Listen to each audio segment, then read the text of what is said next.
Okay, pada malam ni, basically what we going to cover tonight is part of electrochemistry. Kita akan cover electrolysis.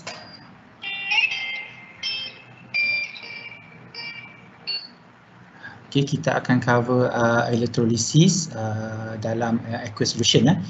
So sebab sekiranya kita teliti dalam topik electrolysis, terutamanya untuk SPM, electrolysis dapat dibahagikan kepada beberapa bahagian. Okay, pertamanya adalah berkenaan tentang electrolyte, kedua electrolysis in molten, ketiga electrolysis in aqueous solution, dan yang terakhir berkenaan dengan chemical cell. Okay, jadi fokus saya pada malam ni adalah tentang electrolysis in aqueous sahaja. Okay, kerana ini merupakan antara bahagian yang terbesarlah dalam electrolysis. Okay, jadi dengan harapan selepas malam ini pelajar akan lebih mempunyai pemahaman yang lebih tinggilah tentang electrolysis dalam topik aqueous ataupun electrolysis dalam larutan dalam larutan aqueous. Okay, kita akan fokus kepada faktor-faktor yang mempengaruhi pembentukan produk sewaktu electrolysis.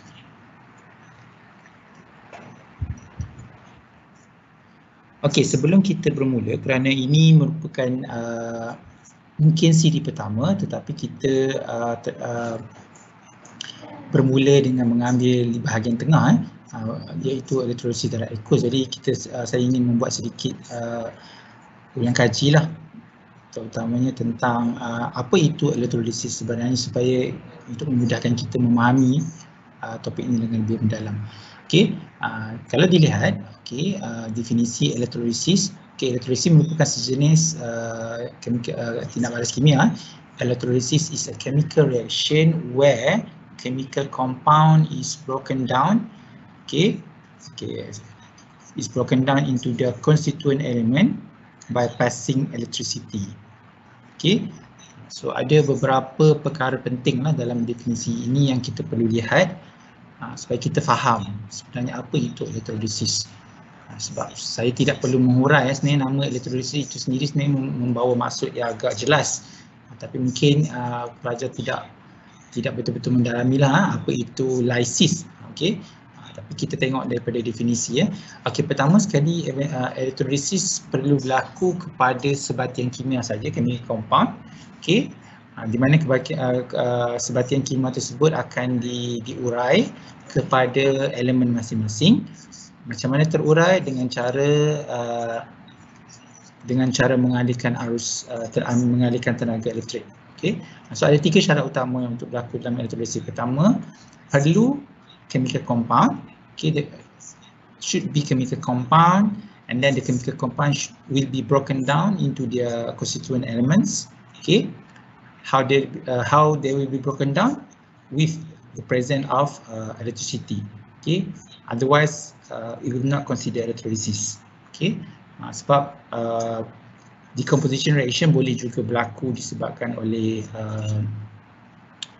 suhu disebabkan oleh haba thermal decomposition. Jadi ini sedikit berbeza lah dengan electrolysis. Okay, jadi sebelum kita mendalami topik ini, ada beberapa benda asas yang perlu difahami ataupun perlu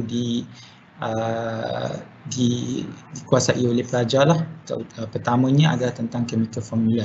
Okay, jadi untuk membolehkan pelajar dapat menjawab soalan electrolysis dengan baik, pelajar perlu menguasai chemical formula, terutamanya chemical formula yang melibatkan ion. Kerana electrolysis ni kebanyakan boleh dikatakan kebanyakan adalah melibatkan ionic compound. Cuma dalam kes-kes tertentu akan melibatkan covalent compound. Jadi mengetahui formula ion tu sangat penting untuk membolehkan kita menentukan produk yang terhasil sewaktu tindak balas. Okay.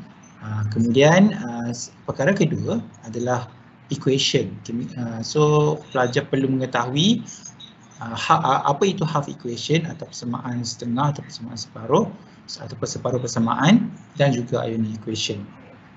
Kedua-dua perkara ini diperlukan untuk membolehkan kita menjawab soalan lah yang berkaitan dengan elektrolisis.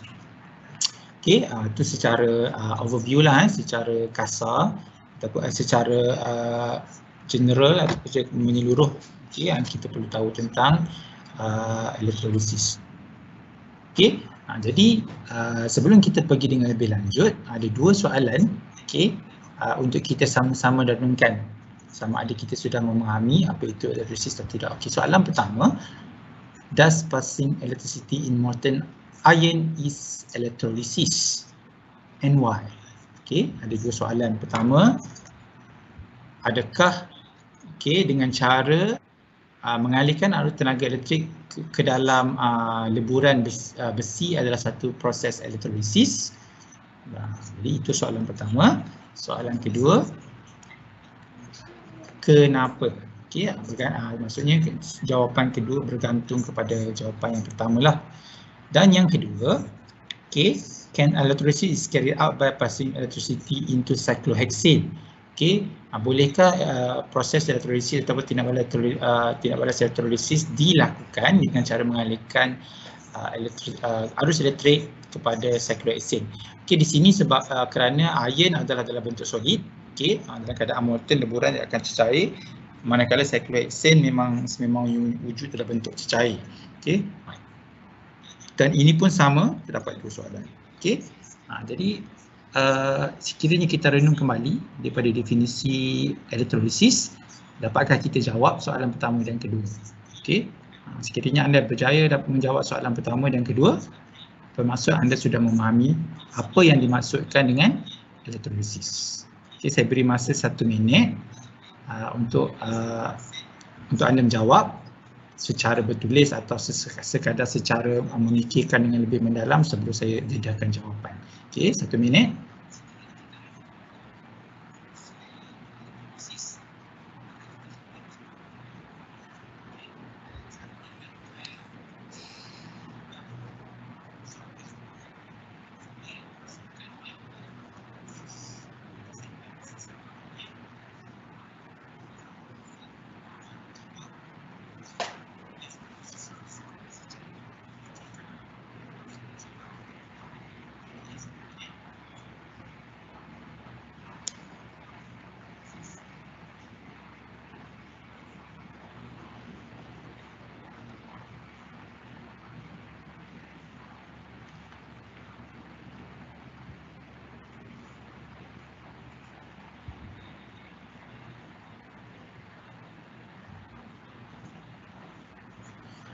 Okey, so mari kita sama-sama lihat apa jawapannya. Okey, does passing electricity in molten iron is electrolysis? Adakah dengan cara mengalihkan arus elektrik dalam elektrolisis adalah satu proses? Adakah dengan cara mengalihkan arus elektrik dalam leburan besi adalah satu elektrolisis? Jawapannya adalah tidak. Kenapa? Kerana iron is not a compound. Kerana besi bukanlah satu sebatian. Jadi sekiranya kita alihkan arus elektrik, tidak akan berlaku proses penguraian apa-apalah. Dia sekadar hanya mengalihkan arus elektrik seperti biasa. Jadi tidak akan berlaku chemical decomposition di situ. Sebab kalau kita tengok definisi asal tadi, electrolysis is a chemical reaction where chemical compound is broken down. Chemical compound adalah syarat pertama. Jadi ini adalah bukan dan iron bukanlah satu sebatian atau bukanlah satu compound, dia adalah satu unsur. So jadi tidak berlakulah proses elektrolisis. Okey, kalau kita tengok yang kedua, cyclohexane merupakan satu sebatian.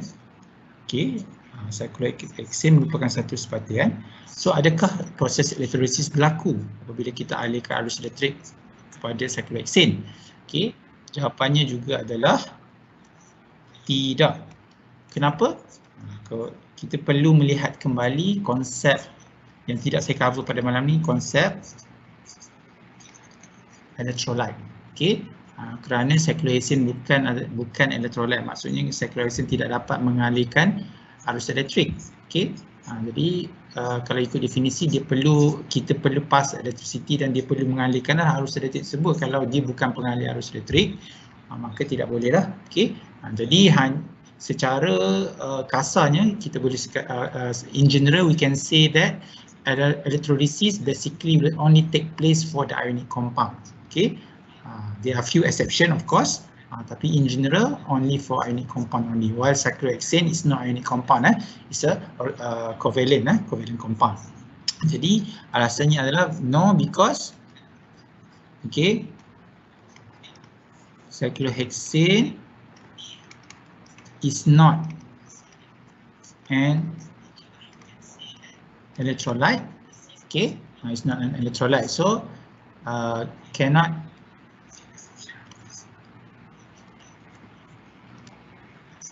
conduct electricity. Jadi tidak dapat mengalihkan arus elektrik. Okay, jadi tidak boleh berlakulah proses elektrolisis. Okay, jadi dengan saya sebutkan tadi electrolyte, saya nak tunjukkan di sinilah. Okay, untuk tindak balas untuk proses ataupun untuk tindak balas elektrolisis berlaku, apa yang diperlukan. Okay, jadi seperti yang pelajar dapat lihat pada skrin sekarang, merupakan 3 rajah yang agak biasa. Pelajar akan jumpa sewaktu berdepan dengan soalan elektrolisis. Okay, so ada 3 rajah utama. Okay, saya akan nomborkan. Okay, ini rajah pertama, rajah kedua dan rajah ketiga. Okay, jadi kita nak tengok apa sebenarnya dalam yang diperlukan untuk memastikan proses elektrolisis berlaku. Okay, pertama sekali, untuk proses elektrolisis berlaku kita memerlukan source of electricity. Okay, kedua, yang mana source of electricity tu kalau dilihat di sini, okay, kita akan terima source of electricity dalam kebanyakan situasi daripada dry cell. Kita akan terima daripada dry cell. Okay, yang kedua,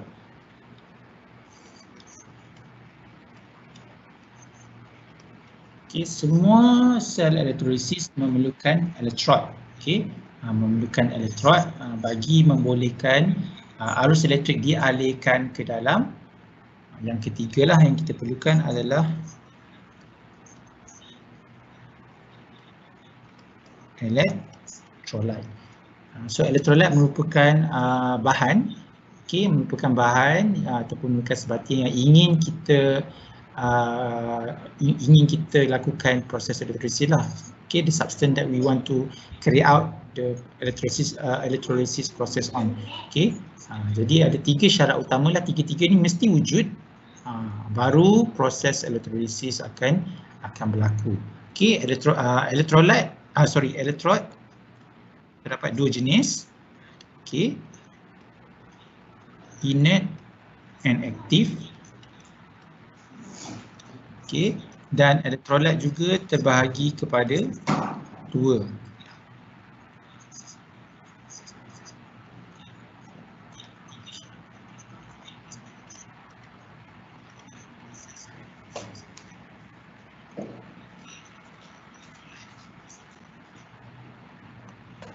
Okay, so electrode inert kebiasaannya kita akan dapat sama ada kita menggunakan platinum atau karbon.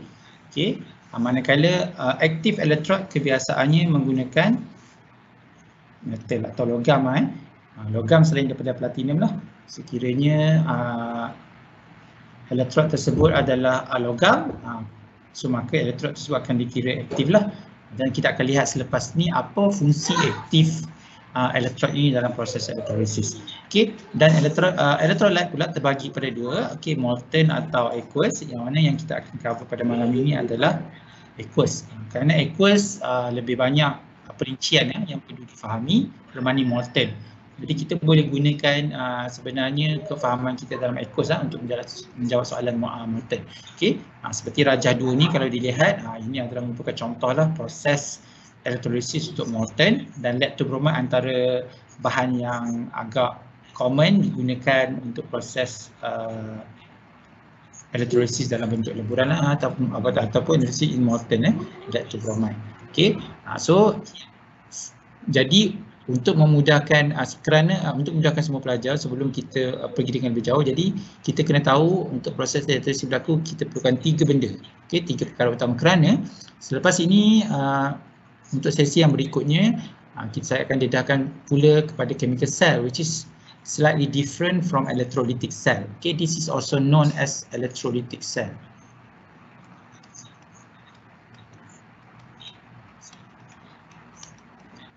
Maksudnya sel yang terlibat dalam proses elektrolisis. Jadi untuk mengelakkan kekeliruan, jadi kalau kita sudah faham apa keperluan elektrolisis, jadi akan lebih mudahlah untuk kita memahami chemical cell nanti ya. Okey, itu secara kasar. Okey, kita tengok pula. Okey, dua elektrolisis yang utama. Okey, pertama elektrolisis in molten dan elektrolisis in aqueous. Tadi saya dah tunjuk. Ini adalah merupakan satu lagi. Okey, ini merupakan elektrolisis of aluminium oxide. So ini juga merupakan salah satu proses penting dalam topik elektrolisis juga. Okey, antara yang bahagian terpentinglah dalam elektrolisis in molten. Okey.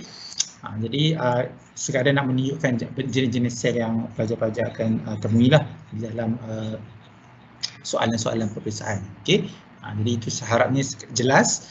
Jadi kalau kita lihat untuk elektrolisis aqueous terdapat dua jenis. Pertama, electrolytic cell with test tube. Okey. Dan satu lagi tanpa test tube. Okey, ni tak ada masalah. Okey, kebiasaannya jika soalan diberikan kepada pelajar, soalan akan terang. Okey.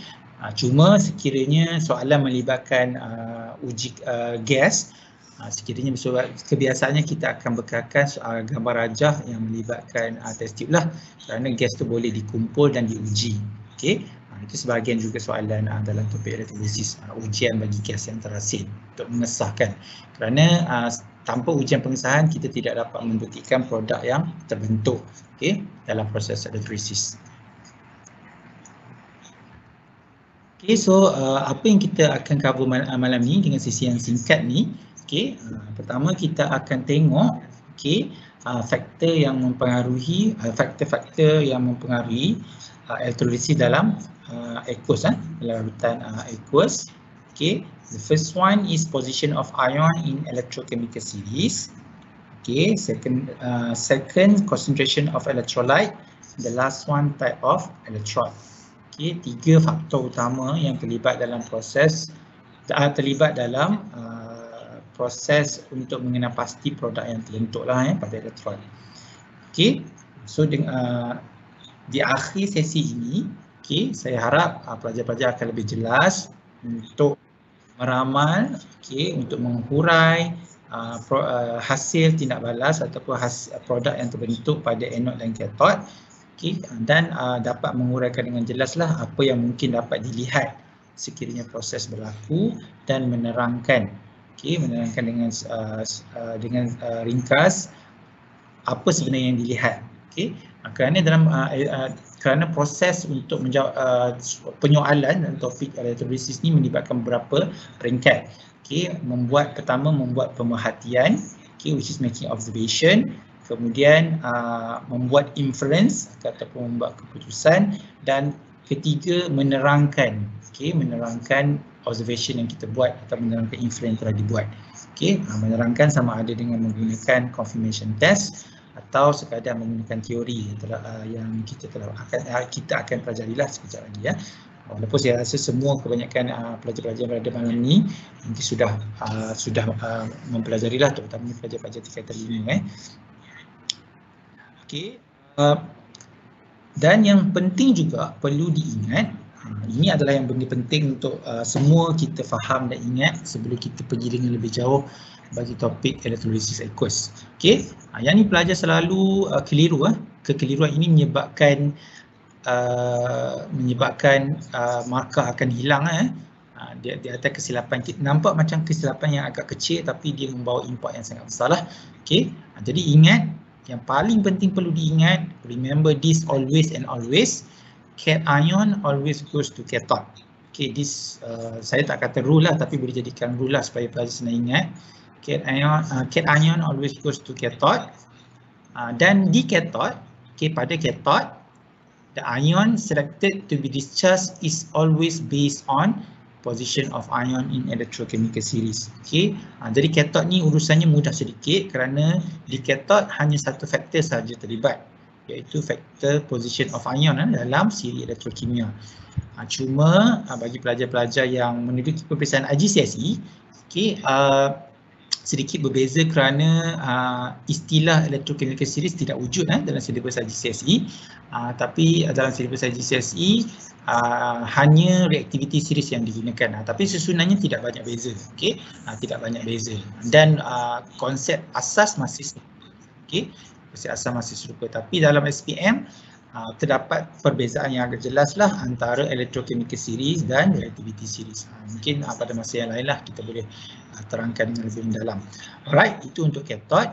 Dan sekiranya ion always goes to cathode, anion pula of course always goes to anode. Ini kalau ingat dua rule ni akan mudah lah untuk topik-topik yang berikutnya untuk menentukan anode dan cathode. Okay? Cuma di anode,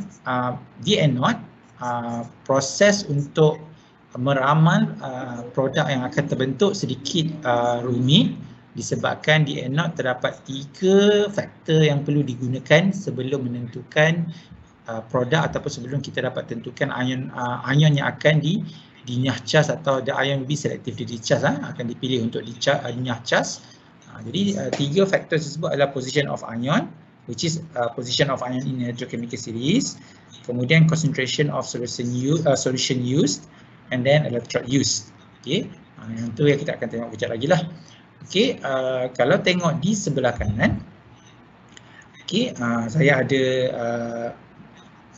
senaraikan ion yang berada dalam siri elektrokimia. Okay, dan dapat dilihat di sinilah. Okay, sebelah kiri, okay, ini kebiasaannya kita gunakan untuk cathode, dan ini pula kebiasaan saya tak kata kita mesti guna. Okay, ini adalah kebiasaan yang kita guna untuk ion-ion yang berada di anode. Okay, jadi kena hafal lah. Okay, ni kalau list ni tak hafal memang tak boleh, tiada apa yang kita dapat bantulah. Jadi buatlah cara mana pun untuk hafal.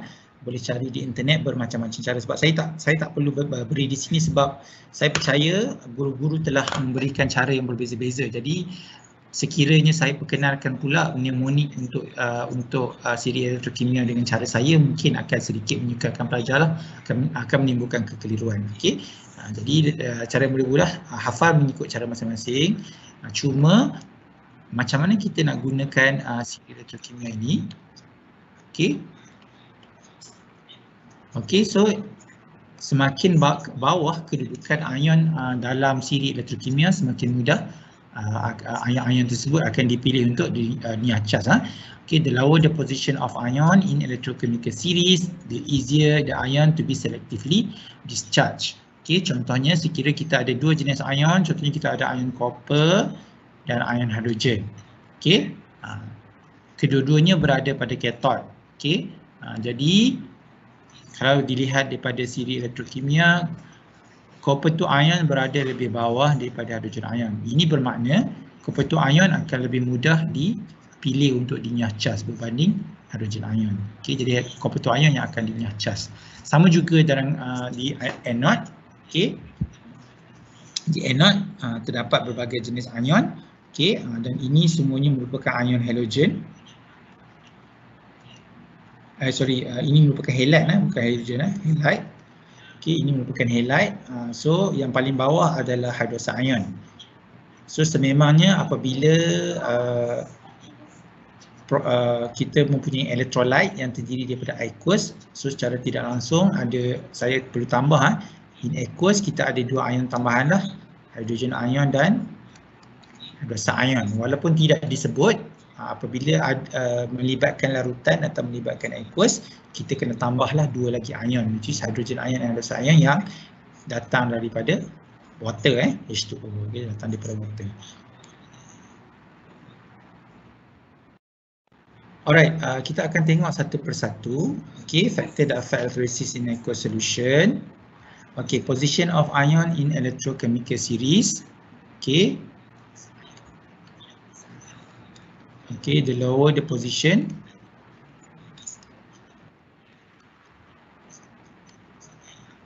of ion in electrochemical series, the easier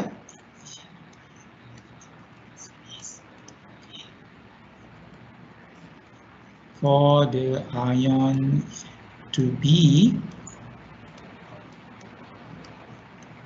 selectively discharged. Okay. Jadi makin bawah kedudukan ion tersebut dalam siri elektrokimia, lagi mudahlah ion tersebut akan dipilih untuk discharge. Dan saya ingin tekankan kepada pelajar, ini adalah perkara yang paling penting. Dalam peperiksaan sila avoid, sila tinggalkan penggunaan sebarang penggunaan short form.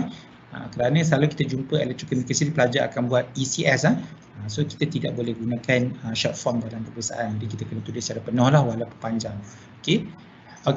Concentration of electrolyte. This one perlu pelajar perlu beri perhatian tentang apa yang dimasukkan dalam concentration of electrolyte. Only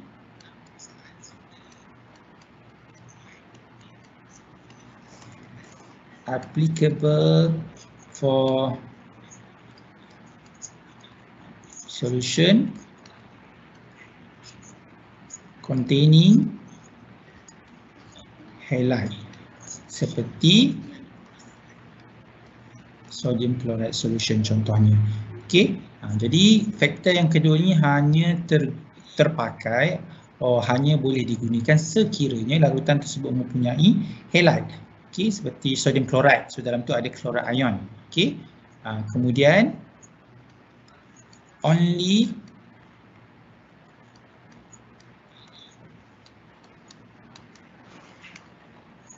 take effect at anode.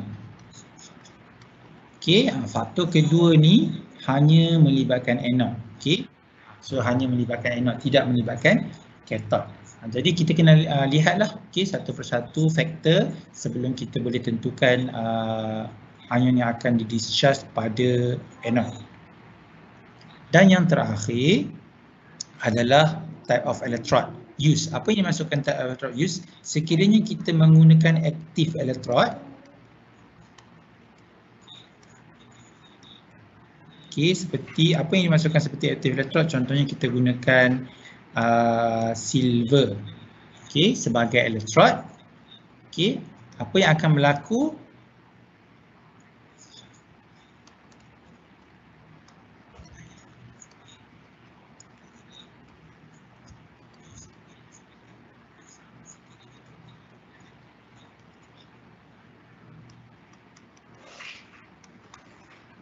Sekiranya kita menggunakan elektroaktif, contohnya logam, apa yang akan berlaku adalah elektrod tersebut akan mengalami proses pengoksidaan ataupun the metal will donate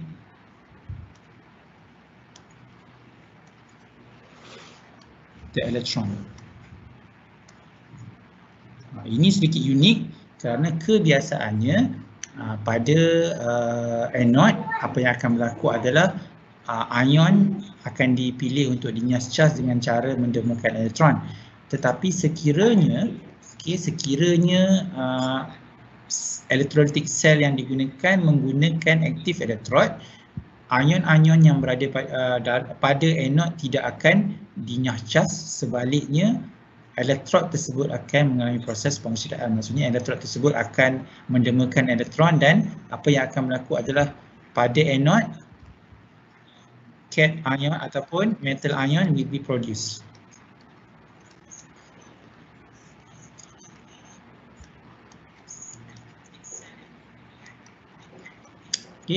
Instead metal. Dan ini juga faktor yang ketiga juga only applicable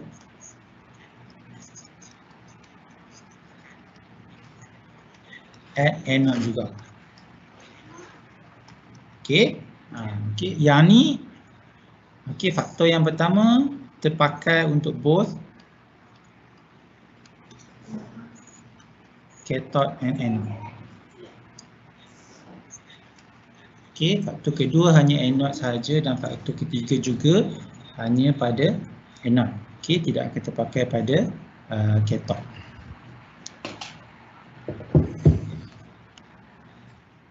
Okey, jadi saya cuba memudahkan proses untuk pelajar menjawab soalan elektrolisis. Kerana kebiasaannya soalan elektrolisis ni bukanlah satu soalan yang sangat sukar. Tapi soalan elektrolisis ni menjadi sukar kerana pelajar cuba menyelesaikan soalan elektrolisis tanpa mengikut langkah-langkah yang sepatutnya. Apatah lagi menggunakan segala bentuk rangsangan ataupun stimulus provided in the question. Kadang-kadang dibekalkan dengan gambar ajar, diagram, tetapi tidak digunakan dengan sebaiknya oleh pelajar. Okay, jadi saya cuba untuk bantu dengan memperkenalkanlah 4 langkah mudah untuk pelajar menyelesaikan soalan elektrolisis. Okey, yang saya gelar LETS. LETS ni kalau bahasa Inggeris ada orang lelaki lah. Okey, so 4 langkah mudah. Pertama, list. Nanti saya akan terangkan. Kedua, attract. Ketiga, discharge. Keempat, solve. Okey, apa yang dimaksudkan dengan list?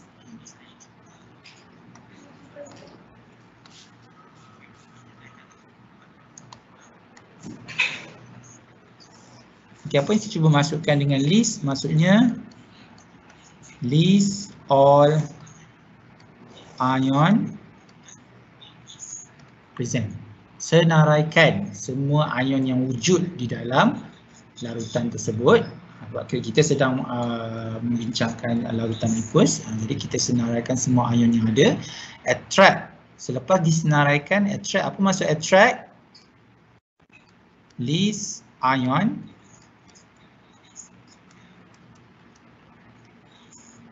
attracted to each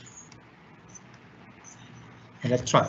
Okey, setelah kita listkan semua ion, kemudian ion-ion ini akan kita senaraikan pula mengikut electrode, sama ada ion tersebut tertarik kepada anode atau ion tersebut tertarik kepada cathode. Okey, so anode dan cathode lah kita akan bahagi. Sebab itu tadi saya perkenalkan rule utamalah yang mana akan tertarik ke anode, yang mana tertarik ke cathode. Setelah kita senaraikan, kemudian determine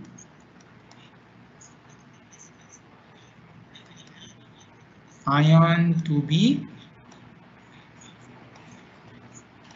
selectively.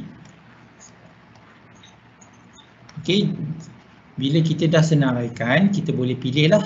Okey, berdasarkan rule-rule yang sedia ada, ion mana yang akan dipilih untuk dinyacas. Okey, jadi jika kita dah buat lebih awal, apa yang dimaksudkan dengan solve? Answer the question. Apa yang soalan minta? Jadi kita dah boleh selesaikan. Okey, soalan mau minta pelajar senaraikan produk ke, ataupun pelajar soalan minta untuk kita nyatakan pemerhatian, jadi kita sudah boleh buatlah sekiranya kita sudah memasuki step ketiga lah. Okey, ini adalah step pertama, dia perlu step kedua, step ketiga yang ini yang terakhir lah. Okey, untuk kita selesaikan.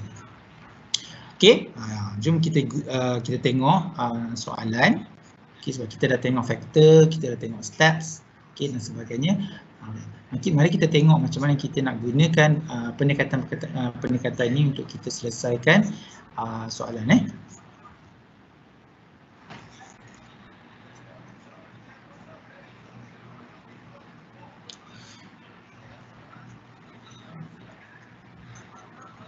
Alright, kita tengok kita ada satu soalan mudah, soalan ringkas. Okay, predict the kalau ikut soalan ni adalah electrolysis of dilute copper 2 chloride. Okay, dilute copper 2 chloride using carbon electrode. Okay, jadi ada beberapa maklumat penting lah.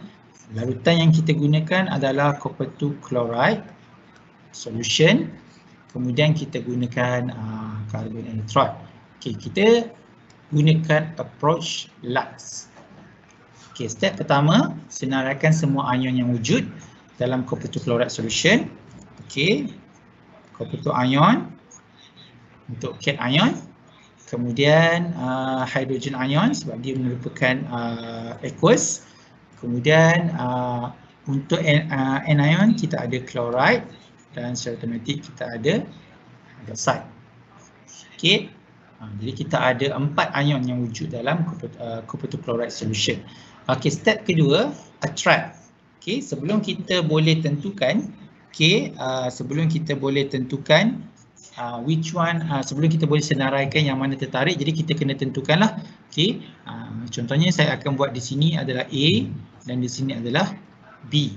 Jadi kita perlu tentukan which of the electrode adalah anode, which one is cathode. Okey, kita boleh gunakan maklumat yang berada pada dry cell lah. Okey, kita boleh tengok di sini. Okey, kita boleh tengok siapakah anode, siapakah cathode. Okey, kalau kita lihat di sini positif terminal. Okey, ini adalah cathode. Dan ini adalah anode. Okey, flow of electricity. Okay, flow of electron, flow of electron. Okay, that is actually flow of electron. Jadi B adalah cathode, A adalah anode. Jadi step kita yang kedua adalah listkan all ion attracted. Jadi ingat rule kita yang pertama, cation goes to cathode, anion goes to anode. So here will be copper 2 ion and hydrogen ion. And over here going to be chloride ion and hydroxide ion. Okay. Okay, jadi step kedua kita sudah selesai. Okay, jadi kita perlu masuk kepada step yang ketiga lah untuk determine untuk discharge. Untuk discharge. Okay, so seperti kita always bermula dengan cathode kerana cathode hanya ada satu faktor saja, itu faktor position. Jadi dalam ni ada 2 ion, hydrogen ion and copper 2 ion. Jadi kalau kita tengok di dalam siri elektrokimia, so copper 2 ion yang berada paling bawah, okey.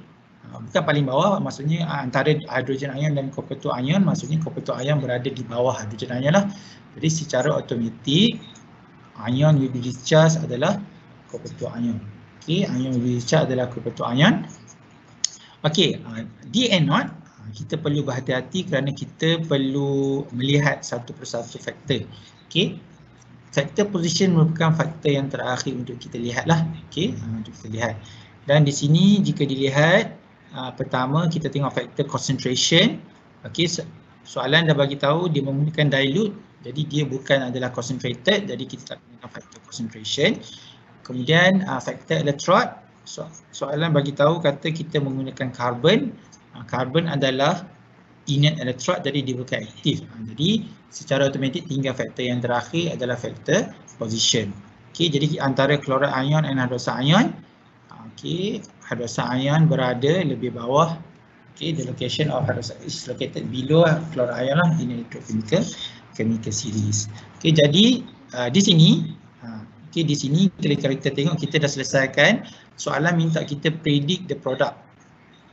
Okey, jadi kita boleh gunakan, okey, kita tahu copper 2 ion, proses yang akan berlaku, copper 2 ion akan menerima elektron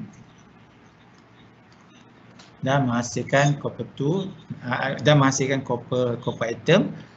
Dan untuk hydroxide ion, ini saya rasa semua akan telah didedahkan. Hydroxide ion sentiasa akan menghasilkan water and oxygen and electron. Ini pun perlu bukan waktu sekarang lah, saya tak boleh tunjukkan sekarang. Okey, tapi ini adalah half equation lah. Okey, daripada half equation ni, okey, jadi kita dapat tahulah apa produk yang terbentuk. Tapi saya minta maaf lah, gambar ni agak tidak tepat kerana kalau dalam gambar ni kita tengok di cathode kita terdapat bubble lah. Ini adalah satu kesilapan lah. Kesilapan saya lah. Okey, kesilapan saya sepatutnya tidak berlaku bubble lah. So apa yang akan berlaku adalah okey, so predict the product, tapi soalan minta produk soalan tidak minta observation. Jadi produk yang akan terbentuk adalah copper metal di cathode dan produk yang akan terbentuk di anode adalah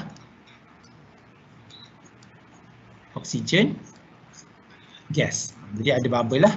Kalau soalan minta predict the observation, sebab kita tahu dekat anode terhasilnya oksigen, jadi observation yang kita akan nampak adalah bubbles of colorless gas di cathode. Apakah observation yang boleh kita nyatakan? Terdapat beberapa observation. Kita boleh kata brown solid deposited kerana kita tahu copper berwarna brown. Saya lebih suka jawapan yang pertama, brown solid deposited, atau kita boleh kata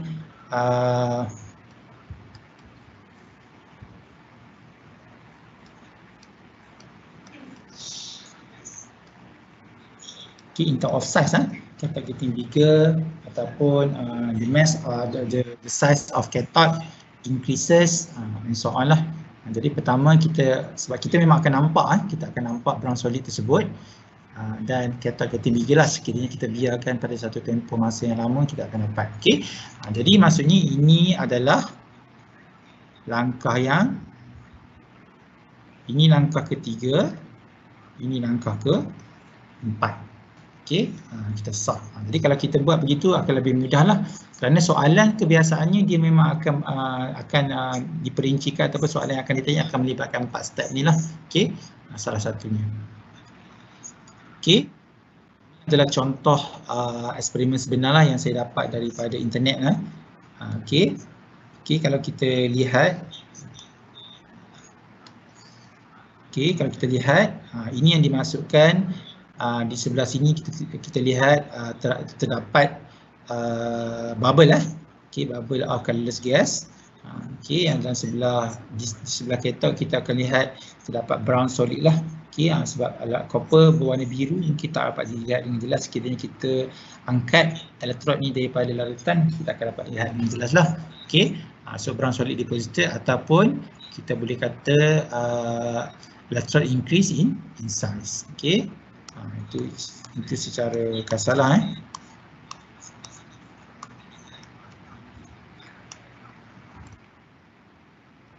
Okey. Yang berikutnya kita akan tengok satu lagi situasi. Okey. Dan kali ini sedikit berbeza daripada yang pertama, di mana kita akan menggunakan copper. So kita boleh buat seperti biasa. Okey, menggunakan LUTs. Okey, step 1, copper ion, hydrogen ion, chloride ion dan hydroxide ion. Okey, step 2, kita kena tentukan attracted. Okey, yang ni adalah positif. Okey, ini adalah cathode. Okey, flow of electron. Okey, ini adalah cathode dan ini adalah anode. Okey, cation goes to cathode. Anion goes to anode. Okey, ini step 2.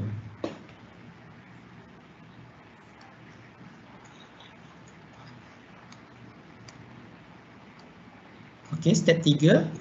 Okey, kita mulakan seperti biasa, kita akan mulakan dengan cathode. Kita tahu antara copper ion, copper 2 ion dan hydrogen ion, copper 2 ion berada lebih bawah. Jadi copper 2 ion akan dipilih untuk dinyahcas. Okey, dan kita tahu dalam this case Okey, soalan telah maklumkan bahawa elektrod yang digunakan adalah copper. Jadi copper merupakan aktif. Okey, aktif elektrod. Okey, jadi bila secara automatik copper dan larutan yang digunakan adalah dilute. Jadi faktor concentration telah kita rule out.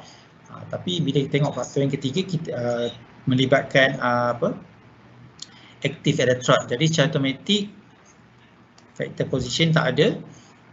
Okey, factor position tak ada. Jadi secara automatik yang akan berlaku seperti yang saya bagi tahu tadi, apabila melibatkan active electrode, metal akan undergo oxidation process. Metal tersebut akan mendermakan elektron. Jadi apa yang akan berlaku? Okey, kita dah pilih. Ini pun kita tahulah pilihan kita adalah logam. Okey, jadi kita selesaikan sebab soalan nak produk. Jadi kita tulis dulu half equation. Okey, jadi produk yang terbentuk adalah copper metal.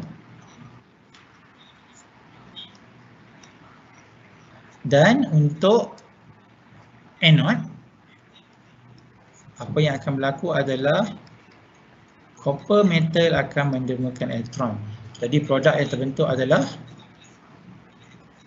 copper 2 ions.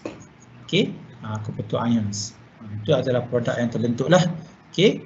So ini adalah step yang step yang ketiga, ini step yang keempat. Okey, soalan minta predict the product. Jadi kalau observation yang tadi masih sama. Okey. Okey, kalau observation untuk this case, kalau saya tidak sarankan untuk pelajar guna brown solid deposited lah, kerana elektrod memang sememangnya menggunakan copper dan elektrod tersebut sememangnya sudah berwarna brown, berwarna perang. Jadi kalau copper terbentuk, jadi tak dapat dilihat dengan jelas. Okey, jadi kebiasaannya saya akan menyarankan pelajar menggunakan apakah observation, menggunakan factor size lah. Okey, cathode getting bigger. Okay, kalau dalam IGCSE biasanya kita akan pakai cathode increase in size. Okay. Saya tidak katakan brown solid deposited itu salah, tapi bagi saya lebih mudahlah pelajar guna cathode getting bigger. Okay. Kerana benda berwarna perang dan benda yang terbentuk pun adalah perang, jadi kita tak dapat lihatlah kalau proses itu berlaku dengan agak sekejap, jadi tak dapat lihat dengan jelas brown solid tersebut. Dan di anode, apa yang akan berlaku oleh kerana logam, oleh kerana logam telah undergo oxidation mendermakan elektron, apa yang kita lihat adalah anode getting smaller, ataupun setengah-setengah buku akan kata anode corrode. Jadi saya lebih suka berpegang kepada size lah, lebih sesuai, ataupun anode getting thinner atau smaller, itu yang mana bersesuaian lah. So itu adalah untuk observation. Okey. Jadi di sini ini adalah produk dan ini adalah produk yang terbentuk lah. Sebab saya menggunakan template soalan yang sama supaya senang untuk pelajar-pelajar lihat perbandingan antara situasi-situasi yang kita ada. Okey, so ini adalah faktor kedua, kita dah masuk factor position, kita dah masuk faktor electrode pun kita dah masuk. Kita akan tengok yang ketiga.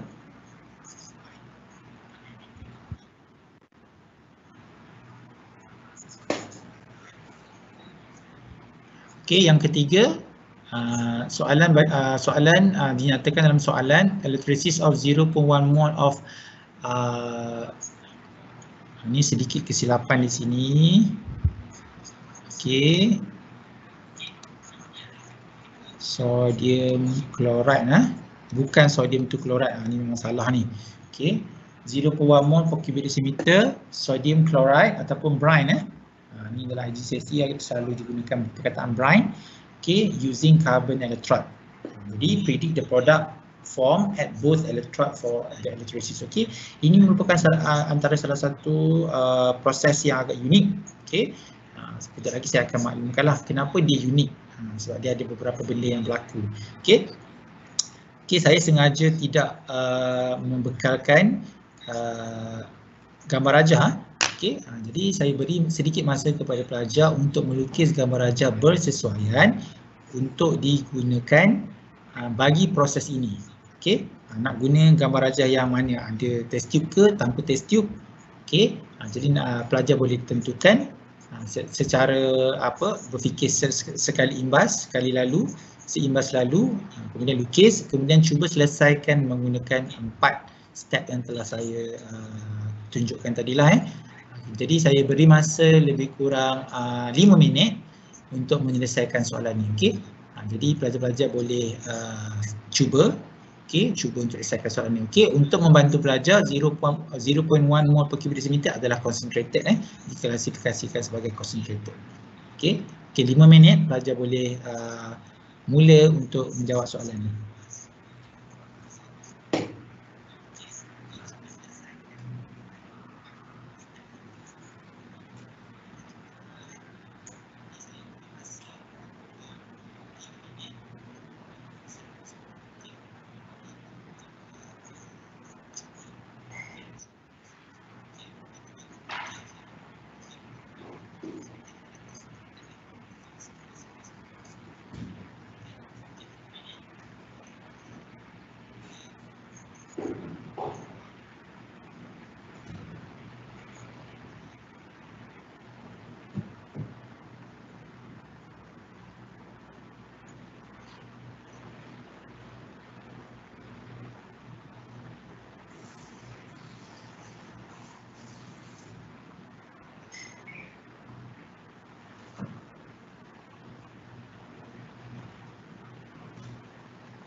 Okey, jadi kita tengok sama-sama gambar rajah yang saya gunakan.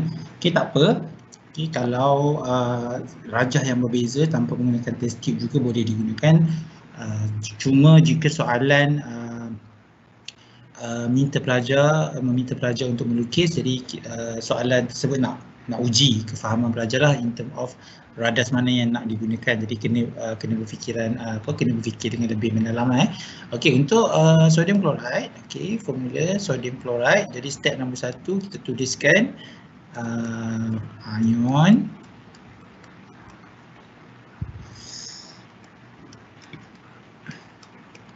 Okey, kita tentukan anode dan cathode. Okey, ini adalah cathode. Ini adalah anode. Senaraikan. Step kedua, attract. Okey.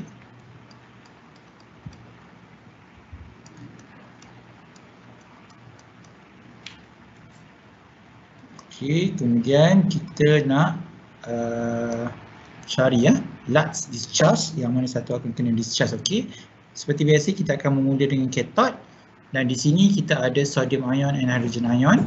Okey, jadi kalau kita lihat dalam electrochemical series, okey, hydrogen ion berada di bawah sodium ion Jadi hydrogen ion will be selectively discharged.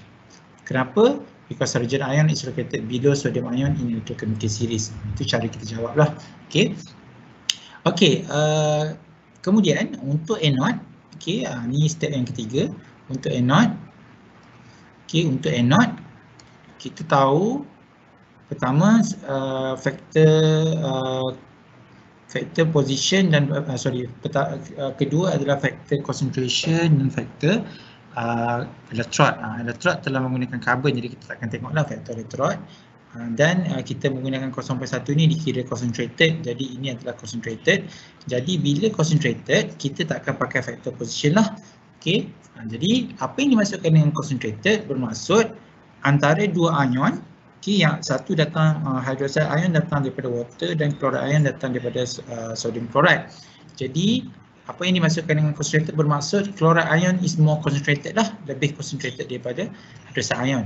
Jadi sebab itulah larutan tu jadi concentrated. Sekiranya dia dilute, bermaksud hydroxide ion lebih banyak berbanding chloride ion. Jadi dalam faktor concentrated solution, jadi ion yang more concentrated will be selectively discharged. In this case, okay, chloride ion is more concentrated. Jadi chloride ion yang akan discharge. Okay, chloride ion akan discharge lah. Selectively discharge. Jadi untuk menjawab soalan, okay,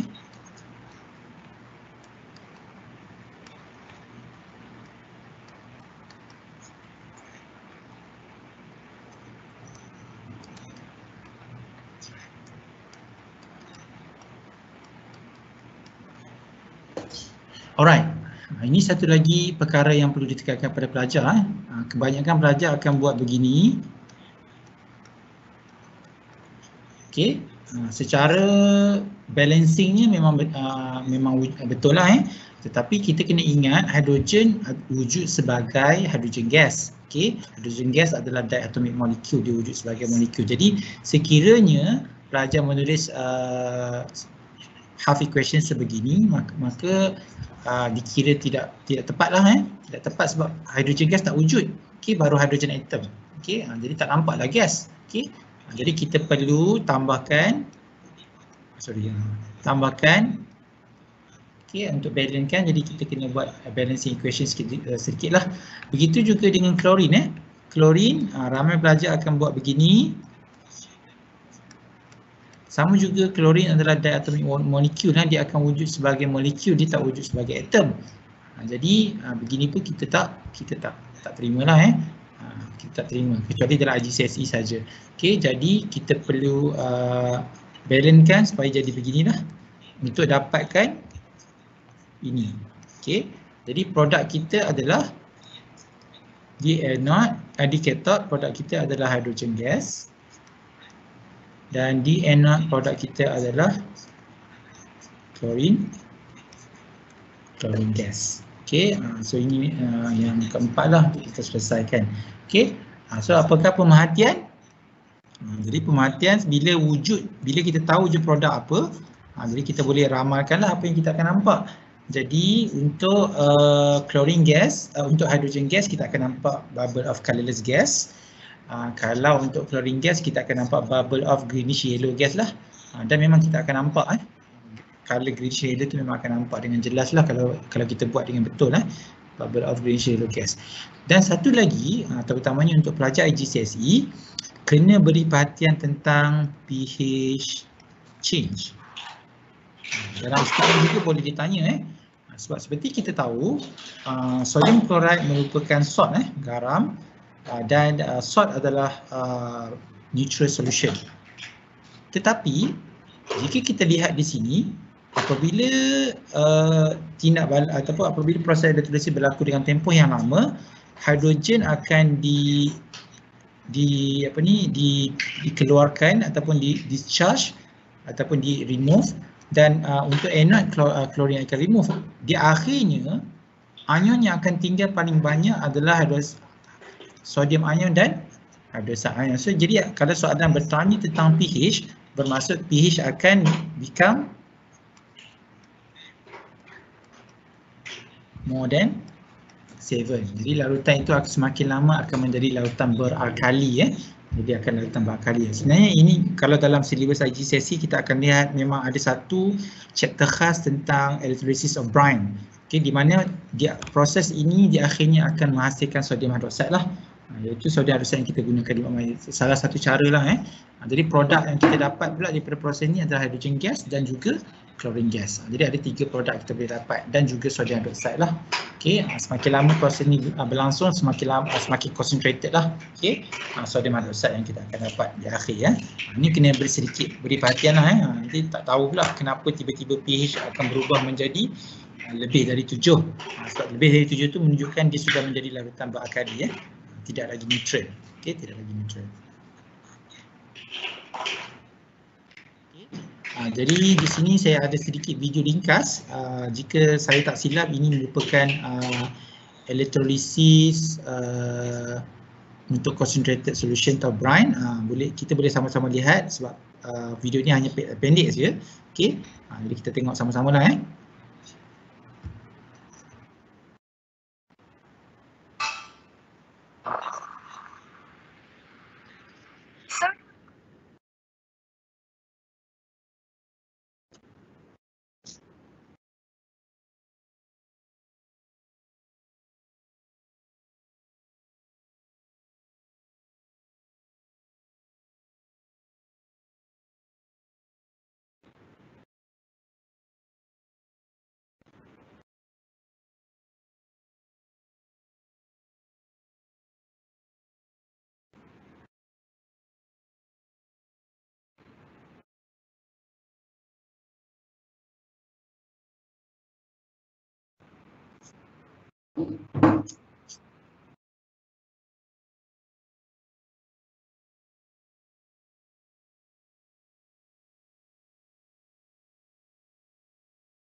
Okay, so itu secara ringkas tentang elektrolisis brine ataupun elektrolisis sodium chloride solution bagi concentrated lah.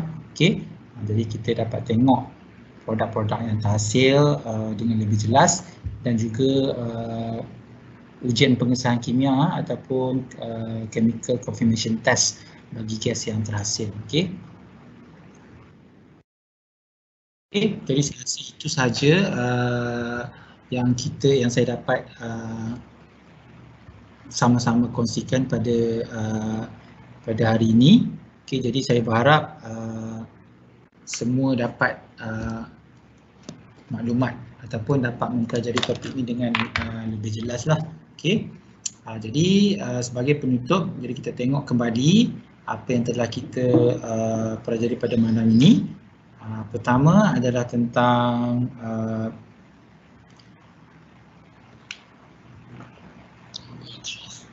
cathode. Okay, apa yang terbentuk di cathode? Okay, apa yang terbentuk di cathode? So basically cathode ditentukan oleh kedudukan ion dalam siri elektrokimia, manakala bagi anode, okay, bagi anode produk yang terbentuk ditentukan oleh 3 faktor yang utamalah. Okay.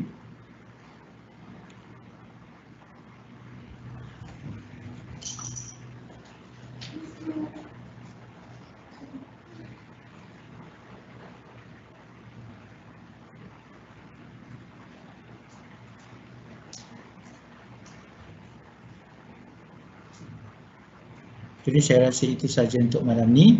Jadi jika ada sebarang soalan boleh diajukan di ruangan Q&A. Saya akan cuba menjawablah soalan-soalan yang diajukan.